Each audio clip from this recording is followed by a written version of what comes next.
Okay, we're ready. Yes, Ms. Grijalva, I believe. Yes, my name is Stella Grijalva Muller. You want me to go up there? If you don't mind. I don't know. I don't mind. Hi, Mr. Stubbs. How are you? I'm good. How are you? Well, I'm still kicking. Really? Yeah. That's me too. As long as I'm vertical, I'm okay. Right. Feel the same way.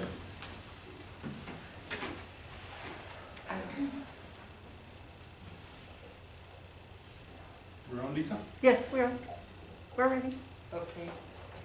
I made an application for a license to go to cross one of your bridges. And the reason that you asked me to do that was because I'm the executor of an estate. My brother died, and the 11 acres that are in the frontage of the house need to be divided among 5 siblings, surviving siblings.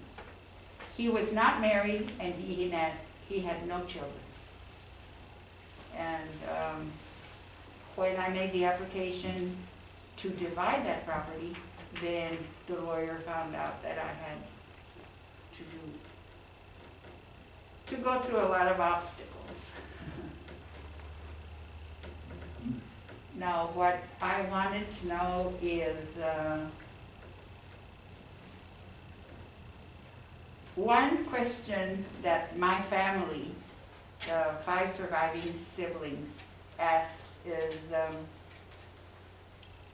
how do you, the board, go about picking the people that you all require a license for? The reason is because we are next door to Danny Loya and Shirley Birmingham, and they don't know that they have ever had to apply for a license.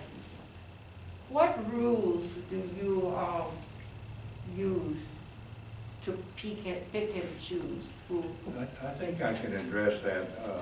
Whenever the use is for farming and for agriculture, then we don't require that. And if they're existing bridges and stuff, because it's part of what we do.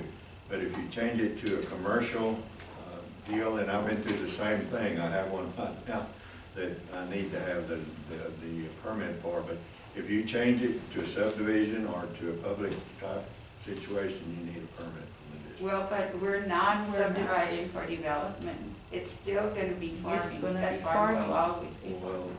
It was subdivided, and they needed a legal document. My name is Jay Ornelas. Y'all needed a legal document to represent legal access. I offered a letter, the district could write a letter, and y'all needed something legal that would allow the subdivision, because you actually went to the county when it was executed and subdivided. So once it becomes subdivided, the county was requesting legal access. Oh, the county's the one that They were requested it. requesting legal access. Any subdivision that goes through the county, you subdivided when the will was executed. So you subdivided your parcels into the 5 folks that are on the. Uh-huh. So I spoke with Ms. Taffy Badby periodically, and she said that they needed a legal document from the district to provide you what you all needed. Even though We're not developing, it's still going to be farmland. It was subdivided, yeah. The that subdivided it's is the key subdivided. word here. county So deal, yeah. it was subdivided legally with the county. What size are the tracts? It's an 11 point 11 something, and each one? then each one of us is going to get 2.3 2.3 something. Oh, 2.3. It's 11 total, but they need a legal document. To be able to subdivide it, yeah, that's county requirement. Right. Yeah. Oh, that's a county requirement. Yeah, once you subdivide and you file a formal subdivision with the county, they're gonna request legal access from a public roadway. Yeah. And as it stands, the roadway and the canal is in between y'all's property, so 11 acres. subdivision, once It was it subdivided. was subdivided and recorded, it's gonna trigger an automatic license or permit from a public roadway. See, So we they're were not required, told I that. have the Uh, same we- thing, we it's were 11 not told acres. about To be that. able to subdivide it, I have to get the, Taffy, I mean, permission, I mean, a Taffy, lease from Taffy, the district. Taffy. That's just part of it, the county won't approve it unless you do. Okay. I'm gonna have to ask this question because of the pressure that I have from my family. What authority higher than you all, do you all answer to, other than the Department of Reclamation? No, we don't answer the Department of Reclamation, nobody.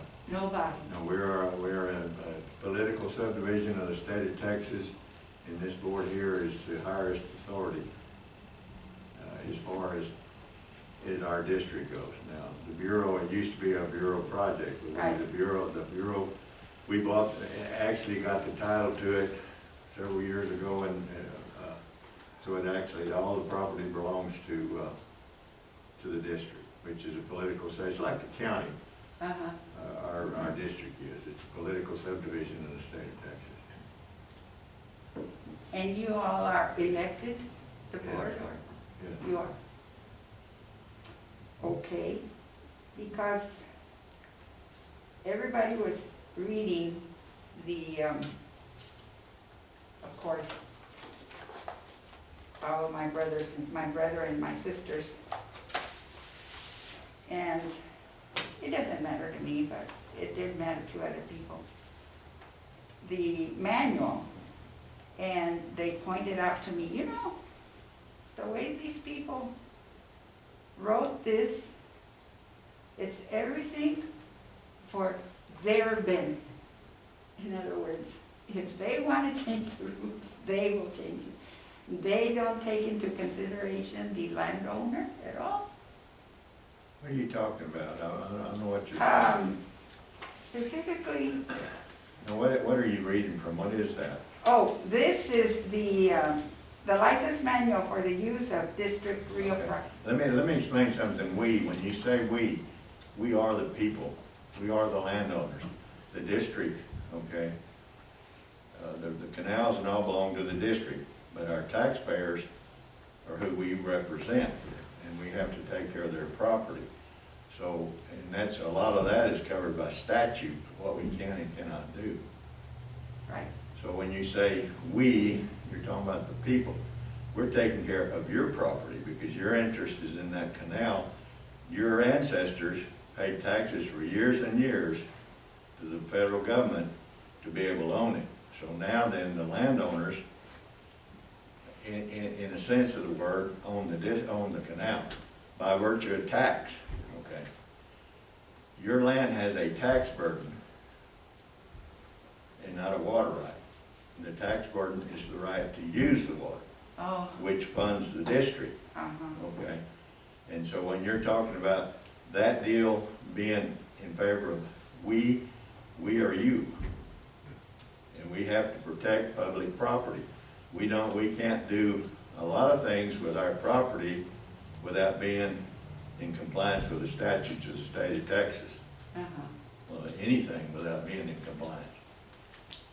Specifically, the disclaimer at the beginning, it says the district board of directors retains at all times the authority to impose conditions on the granting of any license or right to use district real property. And they said, so, is there? I said, yes, that's what it says there. It's our discretion to make that, that's what our purpose is as a board, to try to make sure that we take care of your property. It's not in our interest as a board of director, but is in the interest of the district that we have to make decisions on what to do with the property. Yeah, okay. And we try to do it very consistently across the board in every respect. Okay. I will relay that information to them. Okay? Okay, well, thank you for coming. And if there any time there's any misunderstanding, we're all here to answer the best we can. Okay, well, thank you for answering my question. Okay.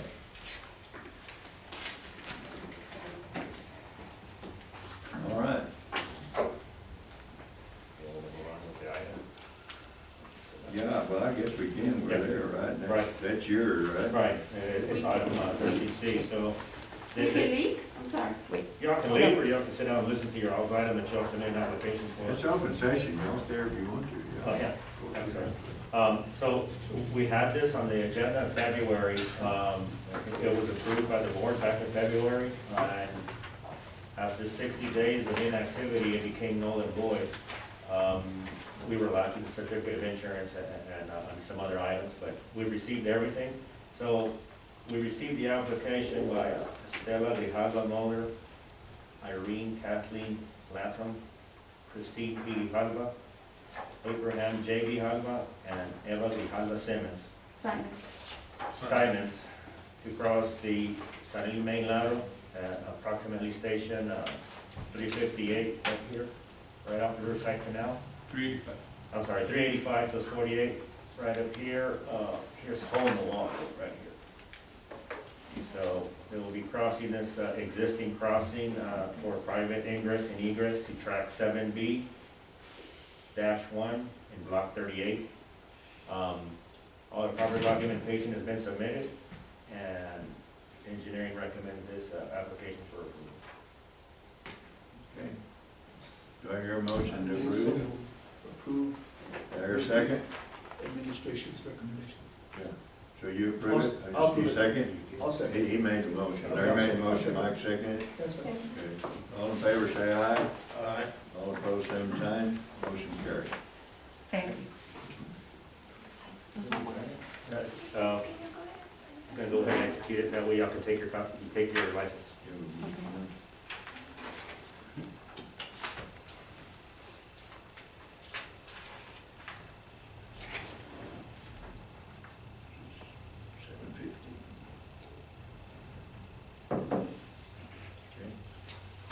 There you go. Signed and sealed. Okay, thank you. All right, then you wanna go, Sure. 14. or if you want to, go back, let's go ahead, and we're in 13. You wanna do 13, all of sorry, 13? Sure. So Sharon will prepare that in a packet and hand it to you here shortly. I'll bring a copy to you. If you just give us a second, she's gonna bring a copy. Application 1943 is on behalf of Lower Valley Water District for a 25-year license to cross the Franklin Drain off of Flor Bonito Road. This is adjacent to Peters Road. It's for a subdivision that they're installing sewer and currently in septic tanks. So this has open cut because they are gonna go right beneath the existing pipe, and so they're gonna have to replace the existing pipe at the roadway. It is corroded and no longer transporting the drain water very well. It's failed. So they're gonna open cut, they're gonna place a new corrugated, 60-inch corrugated metal pipe within the footprint of the roadway at no cost to the district, and put in a new force main to feed that subdivision. They submitted all the proper documentation, and engineering recommends this application for approval as well. Do I hear a motion to approve application 1943? So moved. Art makes a motion, do I hear a Second. second?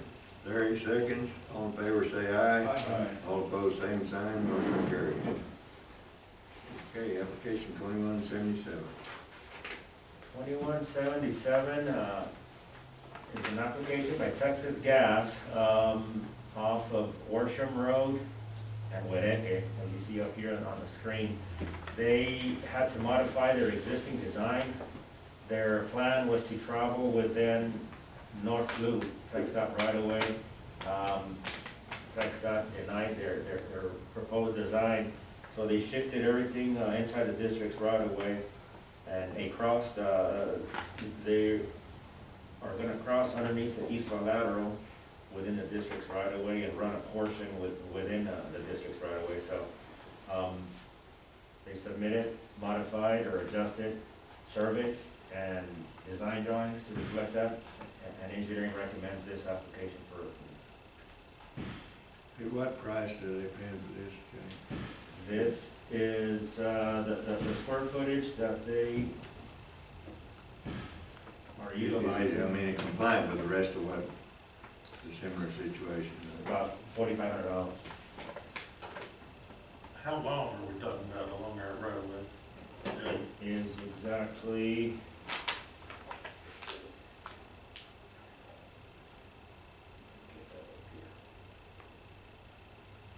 Judge, Yes, sir. I can't hear, except I can hear Mr. Reyes, but he's the only one that can hear. I can hear them. But all I want to point out is about a year and a half ago, Texas Gas Service was named for one OK, Oklahoma Corporation. So I would assume that any thing that we issue would be issued to one OK. Oklahoma Corporation doing business in Texas as Texas Gas Service. Okay, sir. Right, we've been it's been one okay for a long time. We've got that, we understand that relationship and that they're solely owned by one okay, but that's the legal name that is with the Secretary of State is still Texas Gas Service. Jay's got that all in the license, so that's taken care of in the license. I'm not sure you heard that, but it's all, everything's okay, Jim. That's why they got it. Okay. yeah. It's one okay. It's a division. It is okay. It's a division of one gas, actually. But, yeah, it's on the license. Yeah, I changed it, one gas now. Yeah. It's 90 feet, Art. Oh, is that all? It's right here, yeah, so it runs Not a long. underneath here Yeah. and up this portion. So it's just 90 feet, and then it crosses Worsham, and it feeds this new subdivision right off of North Loop. We don't like a lot of things going parallel. Yeah, that's why I'm curious. Right, there was, 90 feet. they had no other option to feed this subdivision. It's about 2 feet into the district right away. We have 60 feet there. Okay, they're gonna put up all the signs and all that good stuff. Yes, it's bored, it's actually 15 feet below. And it goes down on the side of the road, so. Yeah, it goes parallel to North Loop Okay. everywhere, but here, they have to shift it over because they're approaching, But I mean, the light's still parallel with between the canal and the North Loop, right? yes, Yeah. yes. So So we how know- much the cost per square foot, or what's the unit cost that we're using? That we used in the past? This one was 10 cents a square foot. Yeah, Do you guys want to go into closed session on this? We'll take into closed session Yeah, that's and fine. discuss. I don't, does anybody have a problem with it? I don't think so. Let's get it passed, go on. Fantastic. We go in closed session, you'll just confuse us, Al. I move to approve as a. Julie and I spent quite a few hours and we okay talking with Julie. Okay, I have a motion to air second to approve application 2177. Larry seconds, all in favor, say aye. All opposed, same sign, motion carries. All right. Let me correct on the roadway, it's not running parallel. So the east lateral, if you look up there on the screen, the east lateral crosses North Loop here, and then we have the Y303 heading. They're coming alongside here, and they're feeding off of this line, so they shot across, and then they made the connection, and then they shot across this way. So they had to cross our lateral. Our lateral's underground here. Okay, There's a small portion that's 2 feet inside of right away along this strip. and it's only 90 It's feet. already approved, you don't have to. Okay. It wasn't right. Parallel. Yes, For information. But that'll be all. That's all. We got done with number 13, so let's go to, I think it says 4-foot Robert. Yes. He's gonna have Al a job next year making it 4 foot. After the Rodriguez, yeah. I was getting impatient. He's always impatient. Got to. He's got work to do. So far, this morning, EPCWID went ahead and they cut off the array system. So they're out of their 3 dams, now they're off the array. This morning they ordered 0 at 8, and then they're cutting off about 11. So all their array system is off for the season. So all they They're out got of is- allotment. What's that? They're not out of allotment. They're not out of allotment, Johnny, but what they do, they have certain lands and they have an allocation, and once they use it, because they started earlier, once they use, I think, James said they had like 60,000 acre feet, they used it from about 40, and then they used it, so they cut off. So all they got now is Leesburg and, Mesilla Dam, and they figured they'll be on there till at least the last of August, the 1st of September. And that'll be it. And then Mexico still figures they'll be on there till the 10th of September.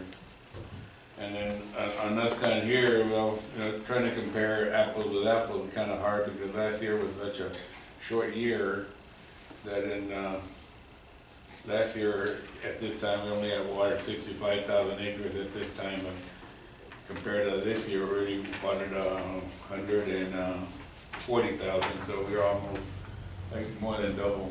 But you know, and we are using the water tremendously, so you can't compare the acres, but we're using a lot of water, more than I figured. I figured we go all to, year. we figure we go to about 700, 750 CFS a day. We're using almost 950 a day, and it's very strong. The first part of June, when we first started the first irrigation over the pre-irrigation of cotton, the cotton farmers usually start around the 15th to 20th, but this year they the heat was in on us, and they came in early. And it created chaos for the system because the system it's just, we didn't know you know, we were just gonna be in heavy demand, but luckily now all the acres have spread out, and now it seems like we've gone through the second watering, now we're facing the third watering of cotton, and it's all spread out. It doesn't seem like it's as bad as it was in the 1st of June, and it's crazy because some of these farmers, the cotton was first and then the pecans, and now it's gone through the pecans are ahead of the cotton. So I think the pecans are watering a lot faster than sooner than the cotton, because it seems like the pecans all of a sudden shut up got in front of the cotton again. The heat. The heat. Pecans needed more often than cotton. Is that it?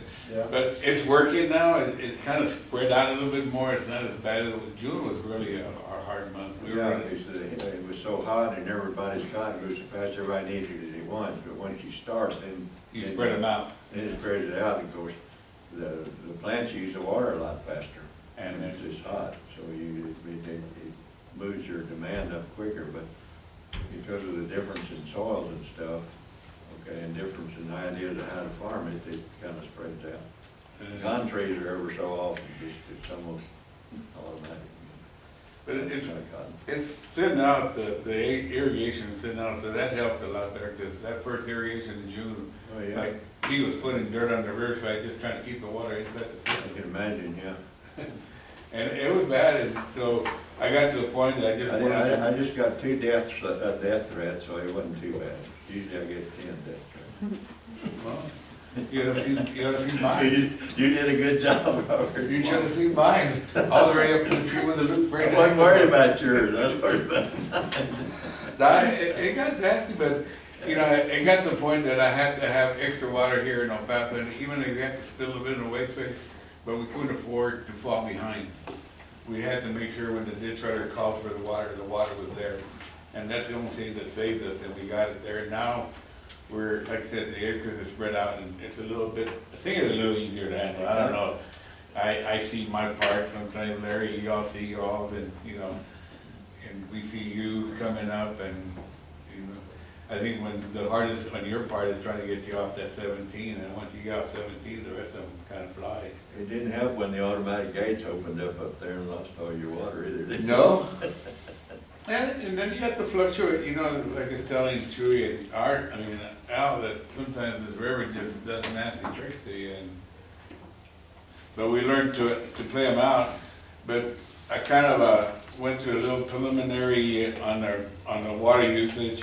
In March we used 19,000, April we used 36, May we used 33. It looks like come June we're going to be in the vicinity of about 46,000.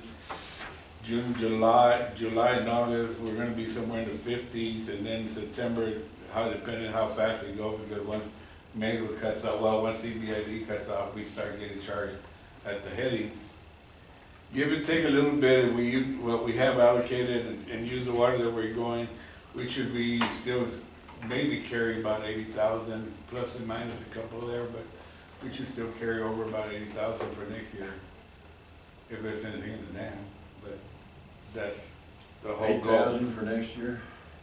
At If there's least, any there. at least there, it just depends, and something that kind of want to just run by you is we got to start thinking, because the next time we meet will be in August, and we'll be right into September, but when do we want to start thinking about cutting off?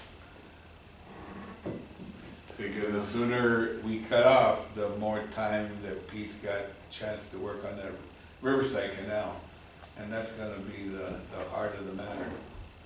Well, our first concern is the need for water in the valley, and construction second, but who knows? I mean, I think we just need to play that by ear until the club where we are. We got the small tracks leading up to the 19th, Johnny, the 20th of September, and then after that, I think there'll be enough, usually there's enough return flow to get us all the way to about the 5th or 10th of October, if you all wanna go that far, I don't know. Well, let's see, I mean, I think it's a little early to make that call. The cons will probably need to go that far as well. They usually need that first week of October. Cotton shouldn't, but I notice cotton's changed, you know, the year get a lot later than it used to years ago. So My guess on cotton, the cotton crop's gonna come off early this that's year. what I mean, early September. I'm seeing some cotton blooming out over the top. Yeah. It's already closed up? Yeah, and it's close, I mean, it's way ahead now. I don't know, you know, when they'll start, but I see them turning that off a lot earlier than normal. The way the guys have been telling me, Johnny, the way this heat's been going and the way they're watering, they're looking at finishing out by the first week of September, because Oh, yeah, that, maybe even before that, Robert's what I'm saying, but the looks of this crop, because this has been the most perfect weather year for cotton that I've ever seen in this valley. in this the big whole lot. heat, yeah, so that's what they're telling me, is that usually we like to go to about the 17th, 15th September, but the cycles they're in right now, the way they're watering, they're figuring they're gonna be out of there by the 1st of September. When they start looking at these crops, I'm telling you, my guess is in August, pretty well in August, they're gonna start seeing, the crop, when that crop starts blooming over the top, it's through. Get it? You don't have to worry about growing, you know, I mean, that's when you start cutting the water off, yeah. So, and of course, it doesn't take a lot of water at that stage either, because the ground's hard and it goes through there real fast. So. And the shade, so. But I suspect that the cotton, and that's just my guess, is gonna cut off a little earlier than it normally does. Yeah, so, you know, that's what it's looking like, but they're using a lot of water, and the canals are Yeah, taking. now because of the heat, I mean, what, 107 degrees, 109 degrees, my God. And the hotter it is, the faster those plants, any of the plants, the trees too, suck out more water. And then the other thing is the water's been kind of on the greeny side, and the people have been complaining in the city of El Paso, but there hasn't been no arroyos in the river. Also, the river's been pretty steady, that we're not moving it a lot, you know. I usually get with James up there, like on a Friday, he said, what are you gonna do this weekend? He said a lot of times, I'm gonna cut off so much on Saturday and Sunday, and so I don't raise my order, I just wait till he cuts off. Till he cuts off. And I just feed off of his, and No weekend farmers. well, it's not the weekend farmers, but the farmers here have learned that they put the order in Monday, that they charge calling them Sunday to pick up water Sunday. Well, they do the same thing. So they don't want to pick up Sunday, so they put the order on Wednesday, so we won't call them. Yeah. And so what we've been doing now is Yeah, usually we order, weekend, they don't want to farm on the weekend. no, so instead of ordering water on Friday, I usually wait now till Saturday or Sunday to get the water down here Wednesday, so we can utilize it a little bit better. And it's been working. Well, I thought the weather had to do with all this stuff. I guess social life has more to do with it than anything. And like she said, the ditch runners, I'm not letting them meet at shift change. They come in at 2 o'clock, he leaves, the other guy comes on, they don't communicate, they talk to the phone. I don't let them touch themselves, because we've had the case where they get contact with Corona, and I don't lose 3 guys, I don't lose 7. Y'all have done a great We job. don't lose 1. But here, past 2 days, been losing 1 every day. So it's been kind of tough. But that's it, guys. All right, Robert, we'll keep up the good work and just, you know, we'll, as far as when to turn it off, we'll make that decision whenever. I figured that, but I just figured I'd just kinda hit you. You gotta remind us. It's coming. Okay. Thanks, Robert. Thanks.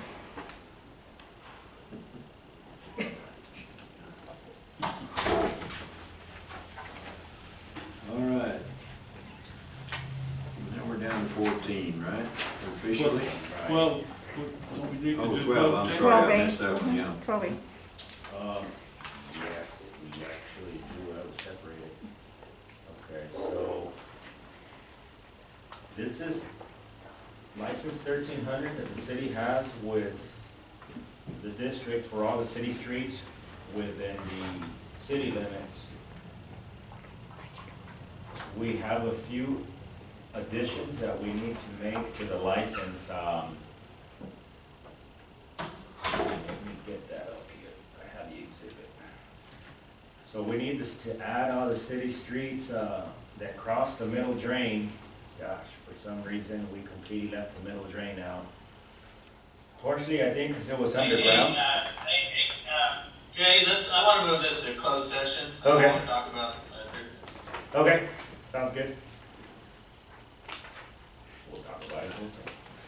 All right, now we can move to 14B.